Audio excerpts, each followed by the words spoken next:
Hello friends, welcome back to SSC smart classes. बहुत बहुत स्वागत करता हूं आपका एसएससी स्मार्ट क्लासेस में। तो एक तरीके से अभी तक मैं पूरा कंप्लीट आपको करवा चुका हूं। ये इंडियन हिस्ट्री मैंने आपको जो मॉडर्न हिस्ट्री है वो दो उसमें करवाई है। एक में मैंने आपको क्विक रिवीजन करवाई है जिसमें मैंने 3 लेक्चर्स आपके डाले हैं, 1857 रिवोल्ट और उसके बाद जो 1857 18 की क्रांति के बाद जो गांधीवादी युग आया है, 2 लेक्चर्स में कंप्लीट करवाया है क्विक रिवीजन के लिए। फिर उसके बाद मैंने थोड़ा सा मॉडरेट में आपको डिटेल में सारी चीज़ें कंप्लीट करवाई हैं हिस्ट्री के बारे में, थोड़ी सी डिटेलिंग के बारे में। और अब अगर आपको हर चीज़ थोड़ा सा कॉन्सेप्चुअली समझनी है कि जो स्टोरी वाइज है, कहाँ से क्या चीज़ जो है वो शुरुआत होती है, तो उसके लिए जो तीसरी बुक है जो मैं पूरे लेक्चर्स कंप्लीट होने के बाद आपको वो दिखाऊंगा, वो जो बुक है वो बुक भी आपको इसी पीडीएफ के साथ ही मिलेगी। ठीक है, उसके लिए कुछ एक्स्ट्रा नहीं आपको देना। ठीक है, वो बुक भी आपको उसी के साथ मिल जाएगी। उसमें एक कंप्लीट आपको अंडरस्टैंडिंग मिलेगी, एक कॉन्सेप्ट आपके क्लियर हो जाएंगे सारी चीज़ों को लेकर के।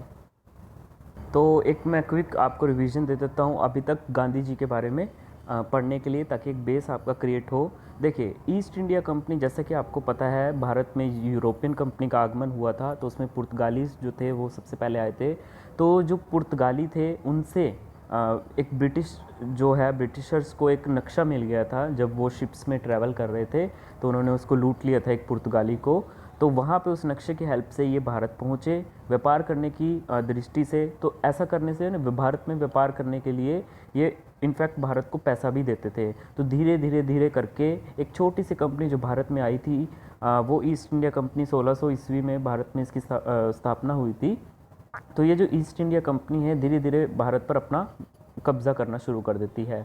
धीरे धीरे कैसे कैसे अंग्रेज़ जो होते हैं वो सारी चीज़ों पर अटैक करते हैं। जो मुगल्स होती है, जो मुगल्स होते हैं उनके पास ये अपने वो लेके जाते हैं, फरमान लेके जाते हैं, और वो इनको टैक्स फ्री जो है वो व्यापार करने की अनुमति दे देती है। जगह जगह ये व्यापार करने लग जाते हैं। उसके बाद जो मुगल्स होते हैं, जो वीक मुगल्स होते हैं, उनको तो ये अंग्रेज़ दबा ही देते हैं। जैसे फारुख का मैंने आपको जिक्र किया था, उसने इन अंग्रेज़ों को बहुत सारी चीज़ें दे दी थी कि आपके द्वारा जो चलाए गए सिक्के हैं वो पूरे मुग़ल साम्राज्य के अधीन चलेंगे। दस्तक के राइट दे दिए थे, अब सारी जगह जो है वो व्यापार कर सकते हो भारत में टैक्स फ्री। तो ऐसे ऐसी चीज़ें मतलब उनको गिफ्ट कर दी थी उसकी एक छोटी सी बीमारी की वजह से, और जिससे मतलब इन्होंने एक तरीके से भारत पर शासन करना बहुत ही ज़्यादा आसान हो गया था।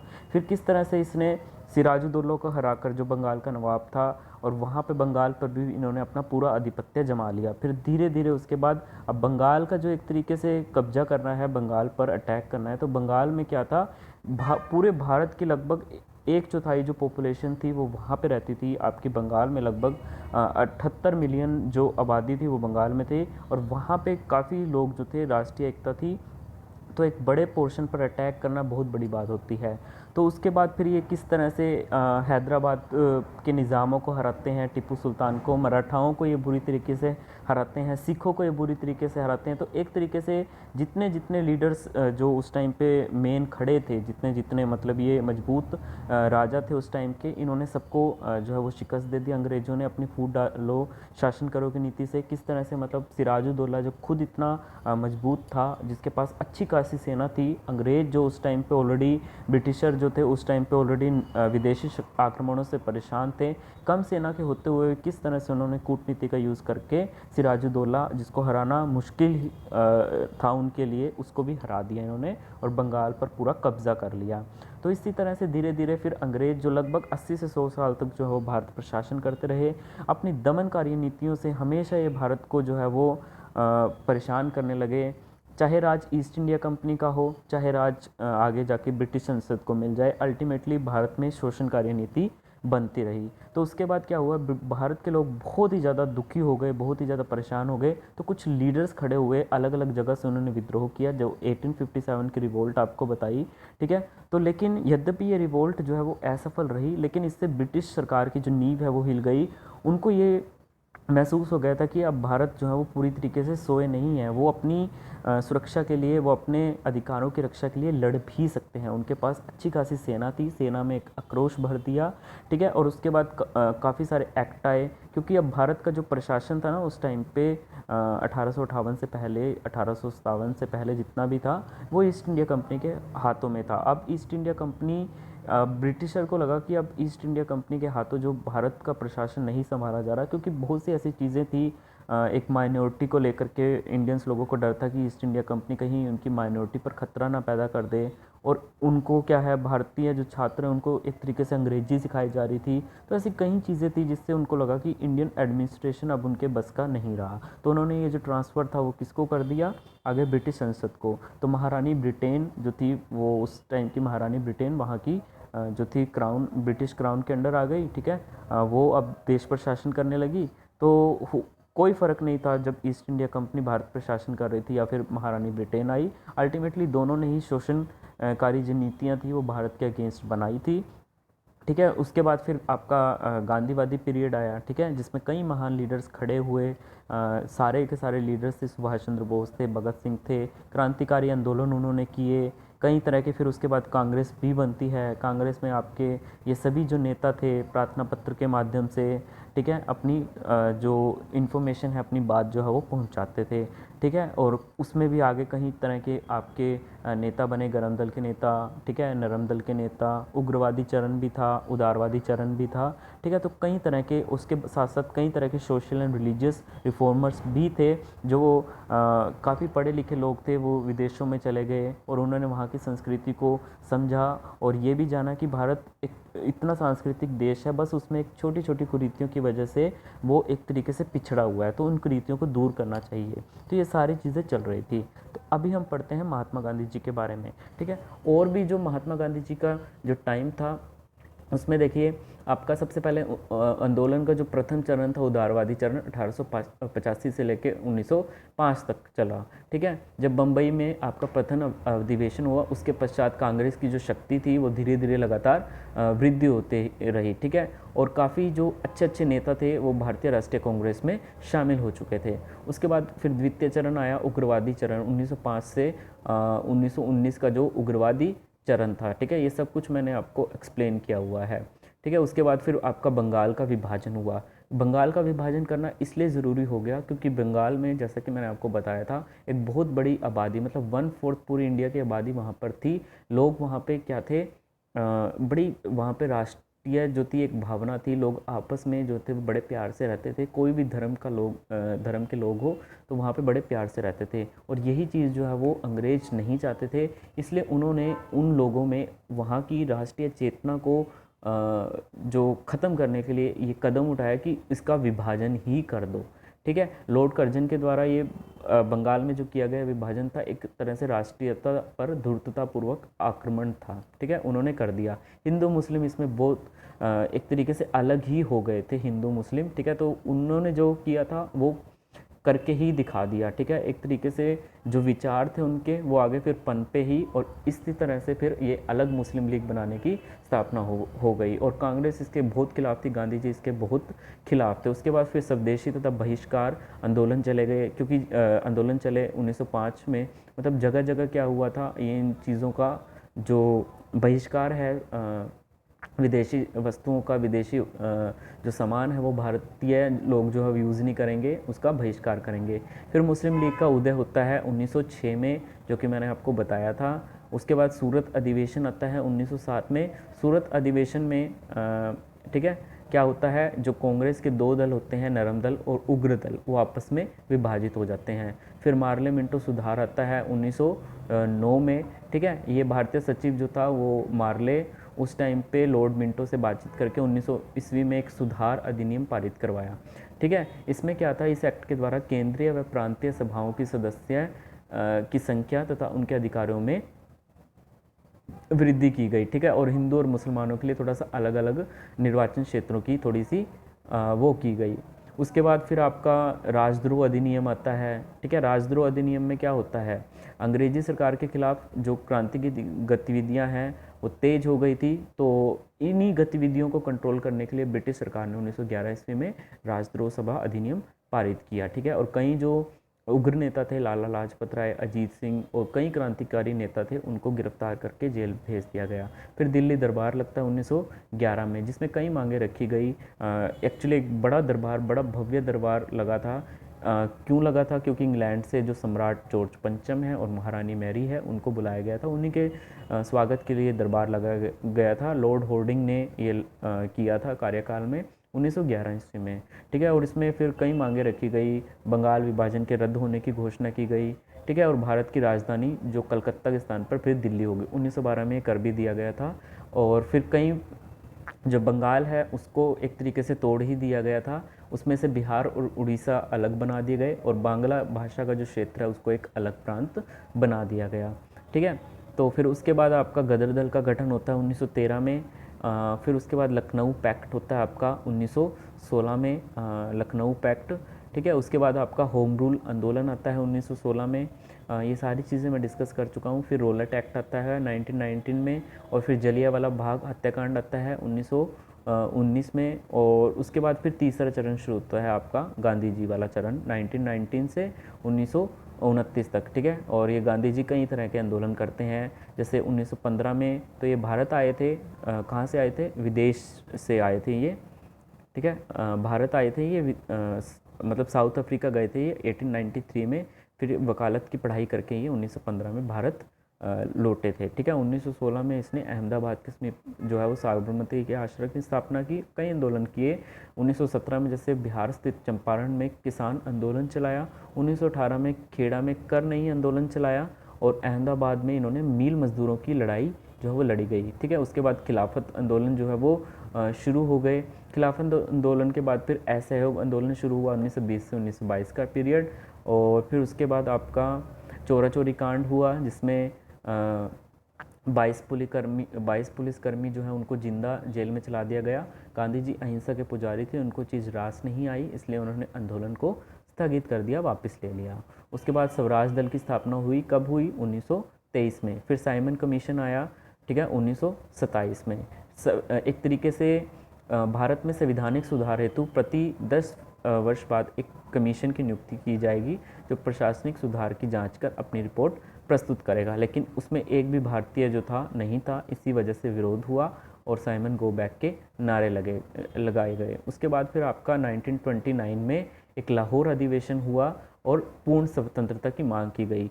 एक्चुअली जो उस टाइम पे भारत को डोमिनियन स्टेटस था ना, तो इसमें मांग किया गया हमें कोई डोमिनियन स्टेटस नहीं चाहिए। डोमिनियन स्टेटस का मतलब एक तरीके से यही होता है कि वो अपनी एक ऑटोनोमस सरकार तो बना सकते हैं, लेकिन कुछ एक ऐसे एरिया हैं जिनके अंडर वो जैसे फॉरेन रिलेशंस हो गए, डिफेंस से रिलेटेड हो गया, कम्युनिकेशन से रिलेटेड हो गया, यार उसमें आपका कोई हस्तक्षेप नहीं रहेगा। एक तरीके से अभी भी वो ब्रिटिशर्स के अंडर ही थे, एक तरीके से वो अभी भी सेमी जो है वो गवर्नमेंट बना सकते थे, ठीक है। उनको कंप्लीट जो है वो आज़ादी नहीं मिली थी, तो उन्होंने वो स्टेटस चेंज करके पूर्ण स्वतंत्रता की मांग की थी। लाहौर अधिवेशन जो कि 1929 में किया था, ठीक है। और इसकी जो अध्यक्षता थी वो पंडित जवाहरलाल नेहरू जी ने की थी, ठीक है। उससे पहले ब्रिटिश सरकार ने नेहरू रिपोर्ट को अस्वीकृत कर दिया गया था, ठीक है। उसमें भी यही मांगे की गई थी। कांग्रेस ने उनको टाइम दिया था, बट वो उनका कोई जवाब नहीं आया। फिर उसके बाद फिर इस जो अधिवेशन में 1929 के ये बात उठाई गई थी। फिर उसके बाद आंदोलन का चौथा चरण शुरू होता है 1929 से 1939 में। सविनय आंदोलन होते हैं, डांडी मार्च होते हैं।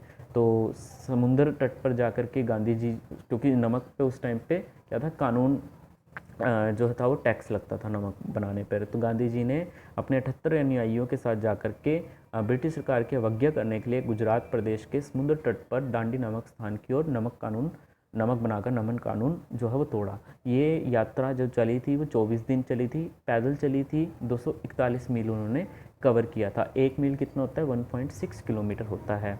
और ये 6 अप्रैल को इन्होंने 6 अप्रैल 1930 ये इम्पोर्टेंट डेट है। ये उसी के साथ मतलब इन्होंने नमक कानून तोड़ा और फिर उसी के साथ शुरुआत हो गई आपकी सविनय अवज्ञा आंदोलन की।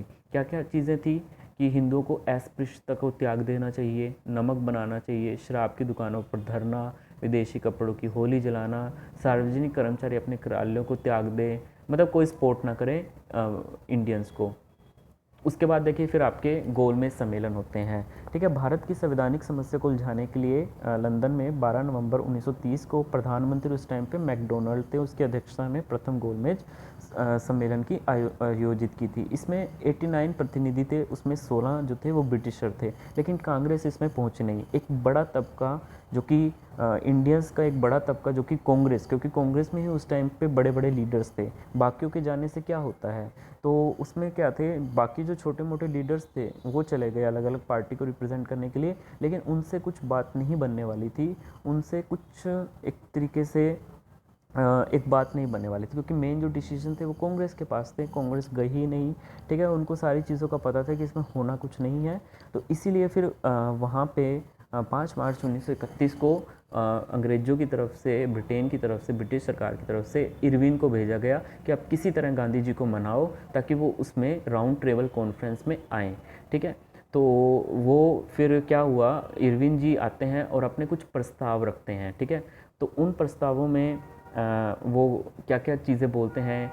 ठीक है, जैसे आपके जितने भी आरोपी हैं, ठीक है, जिनको जेल में बंद किया गया है, राजनीतिक बंदी, उनको बाहर निकाल दिया जाए, लेकिन साथ में ये भी है कि हम जिन्होंने ब्रिटिशर्स के खिलाफ हिंसा की है उनको रिहा नहीं किया जाएगा।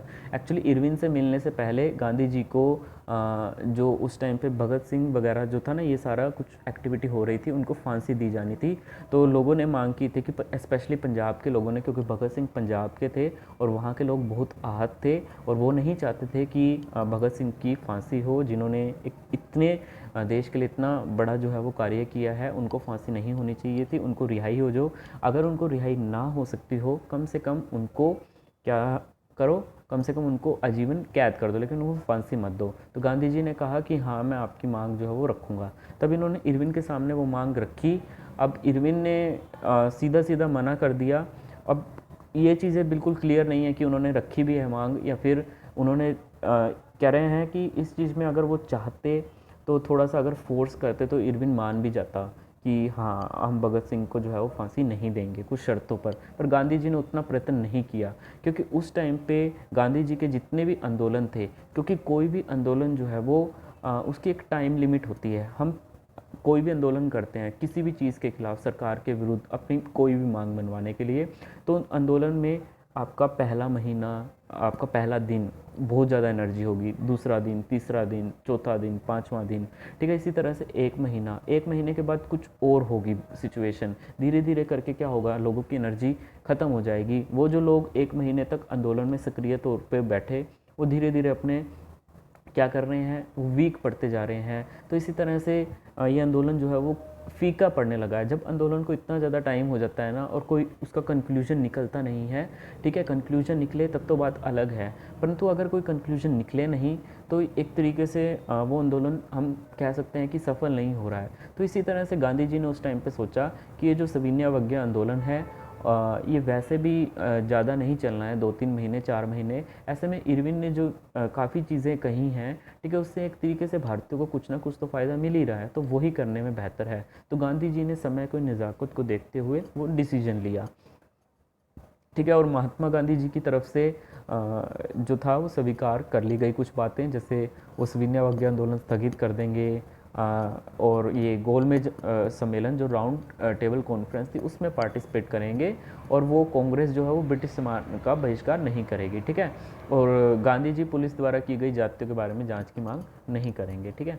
उसके बाद देखिए द्वितीय गोलमेज सम्मेलन 1931 में हुआ। इसमें गांधी जी गए वहाँ पे, लेकिन अंग्रेज जो थे ना एक तरीके से वहाँ पे पहले से ही प्री प्लान करके बैठे थे कि कांग्रेस जो वो कोई कंक्लूजन पर पहुँचे ही ना, क्योंकि उस टाइम पे जो छोटे मोटे लीडर जो उस टाइम पे और भी अलग अलग पार्टीज़ जो थी ना छोटी मोटी, जैसे उस टाइम पे एक छोटे से तबके को जो रिप्रेजेंट कर रही थी, जैसे मुस्लिम लीग हो गया अलग से, सिख अलग से गए होंगे। इसी तरह से जो डॉक्टर भीमराव अंबेडकर है, उन्होंने कहा कि हमें एससी की जो है वो बारे में भी सोचना चाहिए, क्योंकि ये तबका ऐसा है जो काफ़ी नीचे रहा है, और अगर अब इनके लिए कुछ नहीं किया गया तो ये हमेशा ही जो है वो नीचे दबे रह जाएंगे। तो वहाँ पे डॉक्टर भीमराव अंबेडकर भी गए थे, ठीक है। लेकिन ये सारी जातियाँ जो है वो एक इंडिया को रिप्रेजेंट ना करते हुए अपनी अपनी जातियों को रिप्रेजेंट करने लगी, ठीक है। मुस्लिम अपने बारे में कहने लगे, भीमराव अंबेडकर जी अपनी बारे में कहने लगे। अंग्रेज़ों को तो बहुत इससे फ़ायदा मिल रहा था, पर गांधी जी बहुत आहत हुए इससे, और गांधी जी आहत हुए इसलिए वो खाली हाथी लौट आए, ठीक है। उसके बाद फिर सविनय अवज्ञा आंदोलन पुनः प्रारंभ किया और ये 1934 तक चलता रहा। फिर ये बाद में नहीं चला, अप्रैल 1934 में उत्साह ही कम हो गया जनता को और फिर ये चले गए। तृतीय गोल में सम्मेलन 1932 में, जिसमें कांग्रेस ने इसमें पार्टिसिपेट नहीं किया, ठीक है।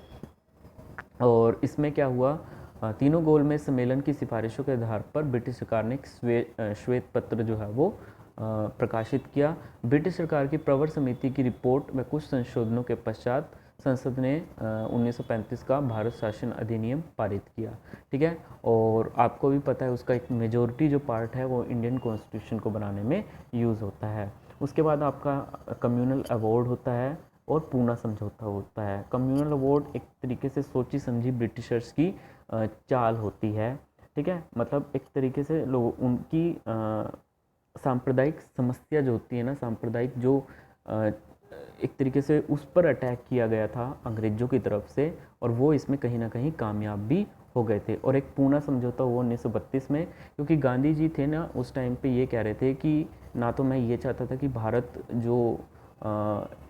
एक है, उसमें सभी धर्मों को इक्वल प्रायोरिटी दी जाएगी। मैं नहीं चाहता था उस टाइम पे, मैं कुछ नहीं कर सका। 1909 में जब ये जो मुस्लिम हैं वो अलग हुए, उन्होंने डिमांड की, ठीक है। मैं नहीं चाहता था ये अलग हों, ये सब इंडिया का पार्ट है।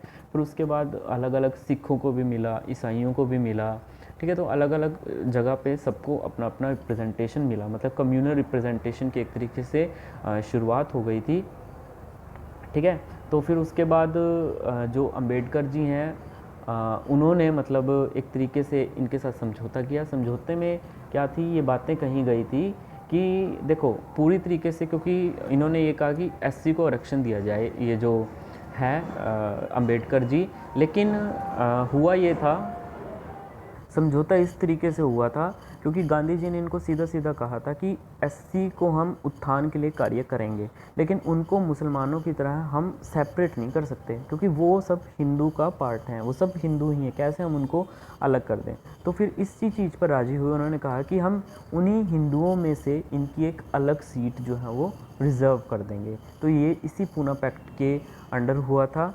तो उन्होंने बस यही कहा था कि हम उनको एक अलग नहीं समझेंगे, जैसे एक मुसलमान तबका अलग हो गया, ठीक है। तो हम इनको एससी को अलग नहीं, अभी भी देखो सभी हिंदू हैं, लेकिन उसमें से अलग अलग जगह के लिए जो है वो सीटें रिज़र्व कर दी गई, चाहे वो एजुकेशन में हो या फिर ब्रिटिश क्या नाम उसमें जो सरकार है, संसद बनती है, पार्लियामेंट में इनके लिए अलग सीटों का निर्वाचन किया जाता है, ठीक है। तो ये सब हुआ और ये जो समझौता है 26 सितंबर 1932 को हुआ। फिर अगस्त ऑफर आया 1940 को। अगस्त ऑफर में ये जो वॉइसराय हैं लॉर्ड लिथगो, ठीक है, वो एक श्वेत पत्र के माध्यम से अगस्त ऑफर लेके आए, ठीक है। अगस्त ऑफर में इन्होंने क्या किया, एक तरीके से लॉलीपॉप ही लेके आए हैं इनके लिए, भारतीयों के लिए। भारतीय लोग वैसे काफ़ी समझ चुके थे इसको। इन्होंने सबसे पहली बात कही कि औपनिवेशिक स्वराज्य की स्थापना कर लो आप, मतलब कि एक डोमिनियन स्टेटस आप कर सकते। और जो ये डोमिनियन स्टेटस है इसकी पहले से ही जो मांग है, मतलब डोमिनियन स्टेटस को चेंज करके इसकी जो पूर्ण स्वराज्य की मांग की गई थी 1929 के लाहौर अधिवेशन में।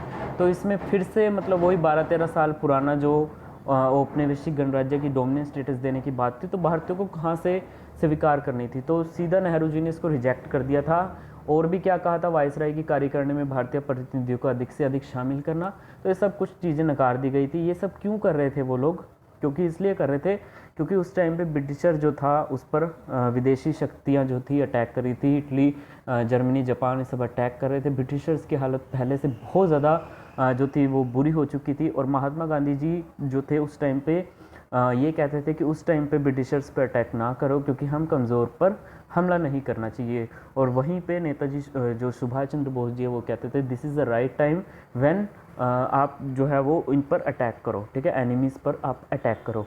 पर गांधी जी अड़े रहे, उन्होंने बात नहीं मानी थी। उसके बाद फिर पाकिस्तान की मांग की गई थी 1940 में, और उसके बाद फिर आपका क्रिप्स मिशन आया 1942 में। इसमें थोड़ी सी और शर्तें बना दी गई, लेकिन इसको भी नकार दिया गया, ठीक है। वही इसमें भी ब्रिटिशर पर जो है वो दबाव डाला गया मित्र राष्ट्र ने कि आप जाओ। उस टाइम पे भारत के पास अच्छे खासे नौसैनिक थे, उनकी हेल्प के बिना जो है वो आप इनको हरा नहीं सकते, जो उन पे विदेशी शक्तियाँ अटैक कर रही थी, जापान वगैरह, ठीक है।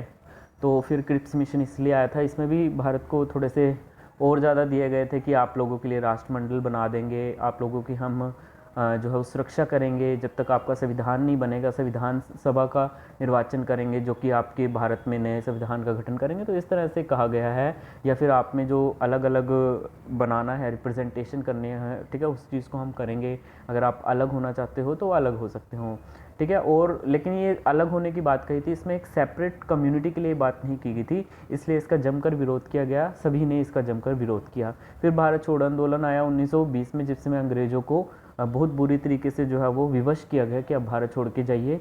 अब जो गांधी जी है वो खुद भी ये समझ गए थे कि जो बात इन क्रांतिकारियों ने उस टाइम पे कही थी, जब गांधी जी ने असहयोग आंदोलन वापस लिया और उनको सुभाष चंद्र बोस जी ने मना किया था कि असहयोग आंदोलन वापस नहीं लेना चाहिए था, ये अंग्रेज़ किसी के नहीं है, ये जो एक तरीके से इन पर हिंसा ही करनी पड़ेगी। तो गांधी जी को अब जाके समझ में आया। तो उस टाइम पे ये आंदोलन जो था, करो या मरो का नारा भी दिया गया था, ठीक है। जगह जगह जुलूस निकले, हड़ताल हुई और बहुत से लोग इसमें मारे गए।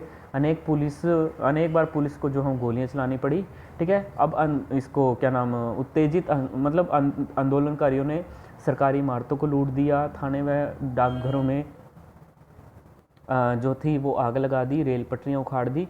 तो अब अंग्रेज़ों को लगा कि अब हमारा टाइम नहीं है। उसी टाइम पे 1943 में आईएनए का भी गठन हुआ, और उसके बाद क्या हुआ, सैन्य शक्ति में बहुत ज़्यादा क्रांतिकारी जोश जो है वो भर गया, ठीक है। तो फिर लास्ट में 1945 में वेवल योजना आई, फिर कैबिनेट मिशन आया, जब संविधान एक तरीके से जो था वो बनना था, ठीक है। इस मिशन में संविधान सभा तथा अंतरिम सरकार के गठन के संबंध में मुस्लिम लीग व कांग्रेस से बातचीत की, ठीक है, लेकिन वो दोनों अड़े हुए थे। फिर एटली की योजना आई और फिर माउंटबेटन योजना आई, ठीक है, जिसके तहत ये सारी चीज़ें स्वीकार कर ली गई। और फिर भारत स्वतंत्रता अधिनियम 1947 में आया, ठीक है, और इसमें आपकी सारी मांगों को मान लिया। पाकिस्तान और भारत अब दो स्वतंत्र राज्य जो हैं वो बन गए थे, ठीक है। तो अब महात्मा गांधी जी के बारे में हम पढ़ते हैं। इनका पूरा नाम जो है वो मोहनदास करमचंद गांधी था। जन्म कब हुआ, 2 अक्टूबर 1869 में पोरबंदर गुजरात में हुआ था। इनके पिता का नाम दीवान करमचंद और माता जी का नाम पुतलीबाई था, और इनकी पत्नी का नाम कस्तूरबा था, ठीक है। आगे देखिए, 2 अक्टूबर को अहिंसा दिवस तथा 30 जनवरी को शहीद दिवस मनाया जाता है गांधी जी के कारण। 1888 में गांधी जी पढ़ाई के लिए लंदन चले गए थे। कब चले गए थे, 1888 में। और 1893 में क्या हुआ था, साउथ अफ्रीका गए थे। साउथ अफ्रीका में जाने वक्त एक घटना हुई थी, क्या हुई थी वो देखिए, ये पीटर मैरिट्सबर्ग रेलवे स्टेशन में हुआ था। एक इंसिडेंट हुआ था साउथ अफ्रीका में, इस स्टेशन पर क्या हुआ था, वो फर्स्ट क्लास सीट पर बैठ गए थे, and according to their rules कोई भी इंडियन जो है वो फर्स्ट क्लास सीट नहीं ले सकता था, बिकॉज वहाँ पे बहुत ही ज़्यादा डिस्क्रिमिनेशन होता था। किस बेसिस पर, कलर के बेसिस पर, रंग के आधार पर भेदभाव होता था। तो गांधी जी जो था उनको तीसरी क्लास सीट जो है वो लेने के लिए कहा गया। द इंडियंस, और जो इंडियंस साउथ अफ्रीका में भी रह रहे थे उनको भी इस तरीके से प्रोसिक्यूट किया जाता था। सो गांधी जी ने इसके अगेंस्ट एक्शन लिया, और 1906 में पहली बार इन्होंने सत्याग्रह के लिए सत्याग्रह किया। 1908 में वो पहली बार जेल गए थे। ये क्वेश्चन डायरेक्टली पूछ लिया जाता है। और 9 जनवरी 1915 में गांधी जी वापस आ गए थे, और उसी दिन आपका 9 जनवरी को प्रवासी दिवस भी मनाया जाता है। 1917 में पहला सत्याग्रह बिहार के चंपारण में चलाया। 1917 में अहमदाबाद साबरमती के किनारे उन्होंने सत्याग्रह आश्रम की स्थापना की। 1918 में पहली बार अनशन पर बैठे थे मिल वर्करों के लिए अहमदाबाद, ठीक है, 1900, ठीक है, अहमदाबाद में। उसके बाद देखिए 1918 में इन्होंने 2 साप्ताहिक न्यूज़पेपर, सीधा आता है जो है वो स्टार्ट करवाया। यंग इंडिया जो कि इंग्लिश में था, नवजीवन जो कि गुजराती में था, ठीक है। उसके बाद देखिए 1919 में इस जलियांवाला बाग हत्याकांड के कारण उन्हें केसरे हिंद की उपाधि, ये जो केसरे हिंद की उपाधि थी ना, ये गांधी जी को उनकी ब्रिटिशर्स के अगेंस्ट लॉयल्टी के लिए दी गई थी। तो जब उन्होंने आंदोलन चलाया, जलियांवाला बाग कांड हुआ, तो उन्होंने क्या करा, केसरी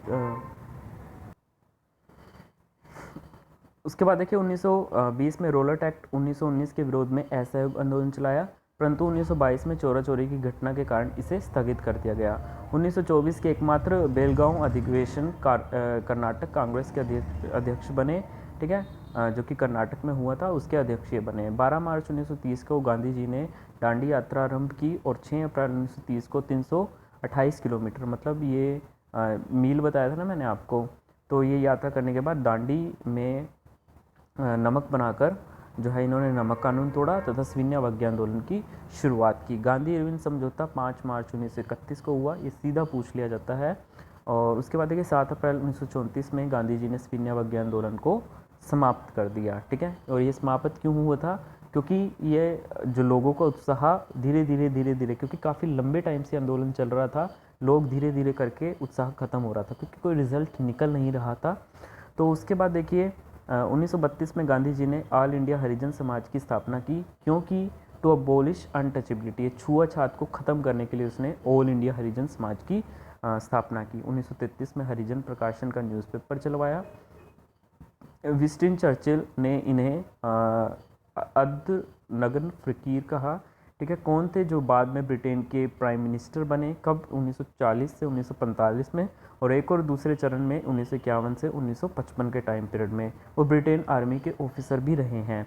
गांधी जी ने सुभाष चंद्र बोस को राष्ट्रभक्त कहा है, तो ये अच्छी बात थी, और इनके इसके साथ काफ़ी अच्छे विचार थे। इनके आपस में कन्फ्लिक्ट बस इसी बेसिस पे होते थे, दोनों की जो लक्ष्य था वो एक ही था, भारत को आज़ाद करवाना। लेकिन सुभाष चंद्र बोस जी क्या थे, वो थोड़े से अलग प्रवृत्ति के थे, वो सैन्य और संगठन में विश्वास रखते थे कि वो थोड़े क्रांतिकारी टाइप थे, लेकिन गांधी जी अहिंसा के पुजारी थे। उसके बाद देखिए रविंद्रनाथ टैगोर को गुरुदेव का नाम गांधी जी ने दिया था, और टैगोर जी ने गांधी को महात्मा कहा। 1912 में भारत छोड़ो आंदोलन शुरू किया और करो या मरो का नारा दिया गया। 1942 में प्रस्तुत क्रिप्स प्रस्ताव को गांधी जी ने पोस्ट डेटेड चेक कहा। पूरा डिटेल में बताया हुआ है कि क्यों इसको पोस्ट डेटेड चेक कहा, क्योंकि इसमें जितनी भी मांगे थी वो सब क्या थी, वो सब पूरी की जाने वाली थी जब अंग्रेज का साथ देंगे इंडियंस उनको विदेशी शक्तियों के खिलाफ लड़ने में, उसके बाद फिर ये मांगे मानी जा रही थी, मतलब फ्यूचर के थी, मतलब ऐसा चेक जो जिसका मतलब ऐसा जिसका बैंक डूबता ही जा रहा है उसका चेक थमा दिया एक तरीके से, ये सारी चीज़ें कही थी। On 30 January 1948 Gandhi ji was shot by Nathuram Godse with an Italian pistol at 5:17 पर इटालियन पिस्टल के साथ नथुराम गोडसे के द्वारा महात्मा गांधी जी को शॉट कर दिया गया। Because of this incident RSS was banned on 4 February 1948 एज गोडसे खुद आरएसएस से थे, तो इसीलिए बैन कर दिया गया था, और ये बैन जो है बाद में रिमूव कर दिया गया था। आई होप ये सारी इन्फॉर्मेशन आपको बहुत अच्छी लगी होंगी, तो वीडियो को ज़्यादा से ज़्यादा लाइक कीजिए, चैनल को सब्सक्राइब कीजिए। धन्यवाद।